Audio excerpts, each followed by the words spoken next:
They're my reason. Like I said, when it's bigger than you, it ain't about you all the time. So again, that's why I'm here. Facts. I know we're gonna be forever, but I'm here. I love you. Oh, where your tears coming from? Y'all don't know this, but Papa's getting ready to leave. And so hearing him say that, it's like extremely validating. But something I haven't told you is I'm terrified for you to go. Like, You think I don't know? a part of me is like, this is the most stable, consistent, loved, safe, encouraged, motivated, inspired. Like, we lost my brother, and like I still been gone. You know, like you really. My mom used to tell me this all the time about me, and she would always say like, "Michaela, like you're my backbone, and like you my backbone. That's what it is."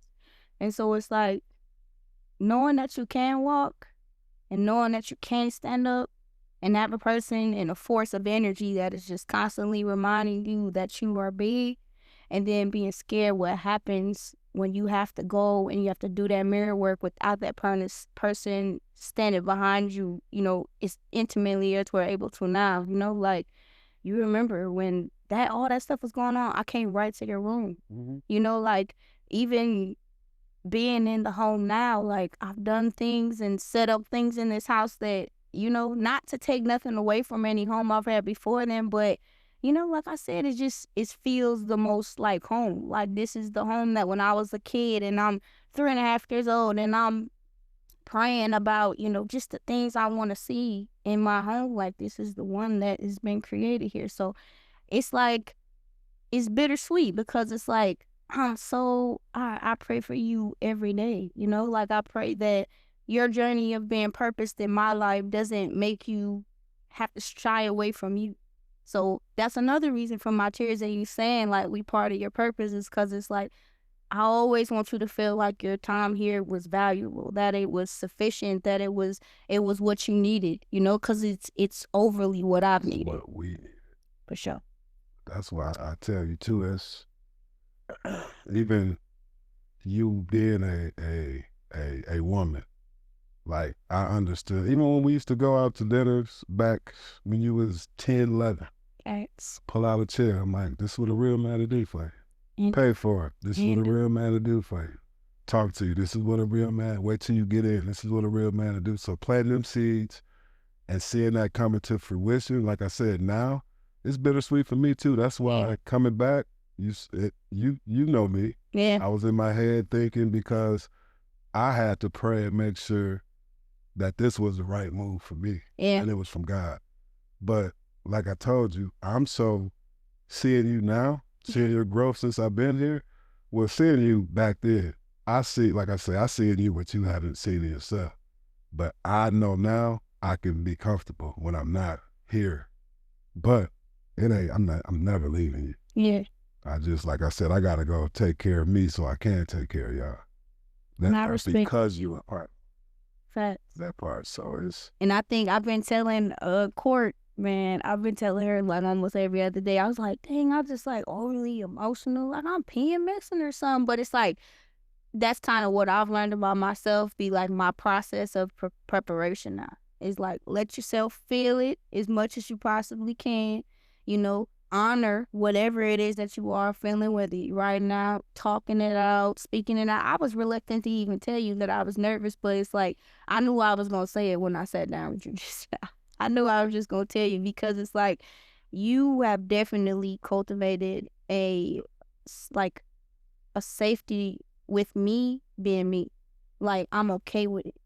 I don't shy away from being me at all no more. And I think that's the part that I have been the most fearful of. But I just keep praying about that too. Like even as I've been having the thoughts, like that foundation's not going nowhere because you're leaving. You know what I mean? Like I know that I am susceptible because of the heart that I have to engage in certain ways. And I think that my mentor told me one time, he was like, sometimes you can't trust your better judgment. And I think that when you came down here, I started to trust your better judgment because I knew it was safe. And so that's how I was able to progress the way that I have, because whether you knew it or not, you have been like just a constant conscious of like validating the things that I think through that some people would talk me out of, or they tell me that I'm tripping or I'm being overly emotional. It's like nothing's overly with you.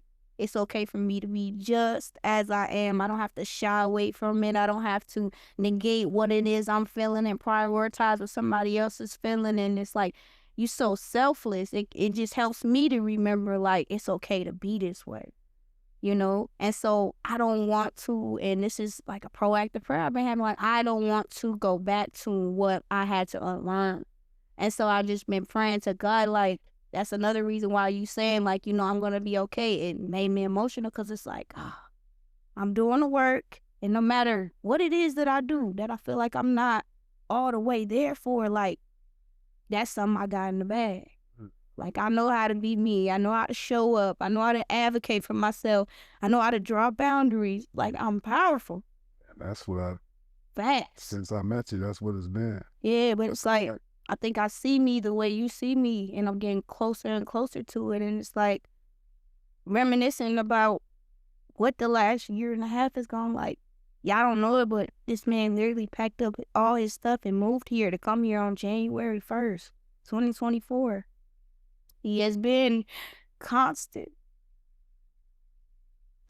That's all I could ask for. You've been constant. Every time, Pop, I gotta go do this podcast. Pop, can you grab tags? Pop, bro, you change some diapers. You cooking meals. You helping me clean up. Sometimes y'all be so tired. I be so tired.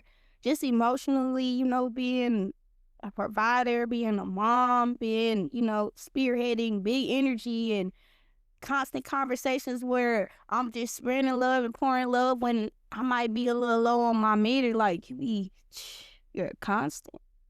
You're a constant. You're a constant reminder that, like, I'm big, I am enough, like, and I can be all that I dream, no matter how much time it takes. Like, even losing Tajay, bro, you are, like, the main reason why I'm all right. I'm all right. It's like, I can be vulnerable to say, like, I miss him when I miss him. I can have my moments, but it's also like you've been a constant reminder that there's a purpose for every single thing that's happening. So it's like I just trust God different. That part, yeah. Like I always tell you, it don't happen to us, it happen for us. For sure. So if you have that lens, take your time to feel, but just know, go through all this for a reason. And me leaving, what I tell you about space, what's the most important ingredient in a fire? Keeping a fire going. Gasoline? Nope. What is it? We had this conversation. Indeed, you gotta bring it back. Think about we outside, got a fire. We got a fire pit. What's the most important ingredient? We got the fire pit, we got wood, we got matches. What's the most important? The match. Space. You don't space the wood, ain't no oxygen for the fire to keep breathing. Right. So I'm not leaving. It's just space to make us a little bit more hotter, for sure, because we'll be back, of course. I like that part. No, that's real. I like that's real. But that's and I'm not a biological father, but as a father, I'm a father. What you like, that's what you want for your daughter. Like, let me speak for me. What I want for you is to see your worth when you look in the mirror, just to know who you are, and you ain't got to change it for nobody. Right. And when you feel like you got to change it, you should change the environment. Yeah. That part. Because people who love you, they don't accept you. Yeah.